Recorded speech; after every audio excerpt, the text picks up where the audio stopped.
என் உடம்ப இன்னைக்கு சுத்தமா வச்சிருக்காருங்க. உண்மைக்கா சொல்றேன். என் உடம்ப, என் கற்ப ஒருத்தவங்க பார்வைக்கு இச்சையா என்ன ஆக்காம, இந்த பொண்ணு நல்லா அழகா இருக்காளே, இவ கூட ஒரு வாட்டி அப்படின்னு நினைக்காத அளவுக்கு என் உடம்ப என்ன சுத்தமா வச்சிருக்காரு. மத்தவங்க கண்ணுக்கு என்ன தெய்வீகமா காமிச்சு வச்சிருக்காரு.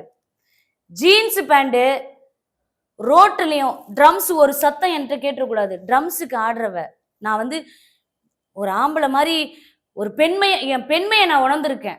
உண்மைக்கே சொல்றேன். என் உடம்ப மூடி இருக்கேன். இந்த மாதிரி ஜாக்கெட் நான் போட்டதே கிடையாது. நான் ஒரு பெண்மையா இன்னைக்கு இருக்கிறேன். இன்னைக்கு என்ன அம்மான்னு என்னை கையெடுத்து கும்புற அளவுக்கு என் 18ஆம் படி கருப்பை என்னை வச்சிருக்காரு. அவர் அழைச்சி வழிபடுங்க. உங்களுக்குள்ள ஒரு உடல் சுத்தத்தையும் மன சுத்தத்தையும் கொடுத்து, கணவன் மனைவி உனக்கு அவதாண்டா அவளுக்கு நீதாண்டுங்கிற ஒரு நீதியும் கொடுத்து உங்களை வாழ வைப்பாரு.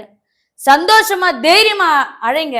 என்கிட்ட எத்தனையோ பேர் சொல்லி அழுதுருக்காங்க, அம்மா என் புருஷன் என்ன இப்படி ஏமாத்திட்டாருமா, என்ன கல்யாணம் பண்ணிக்கிறோன்னு சொல்லி பண்ணிட்டாருமா ஒரு பையன், அப்படி இப்படின்னு சொல்லி பண்ணிருக்காரு. இந்த இடத்துல இன்னொன்னு சொல்றேன்ப்பா, கருகலைப்பு அதிகமா இருக்கப்பா இந்த உலகத்துல. கருகலைப்புக்காகவும் என் 18ஆம் படி இறங்கி வராருங்கிறது உண்மைப்பா, 100க்கு 100 உண்மைப்பா.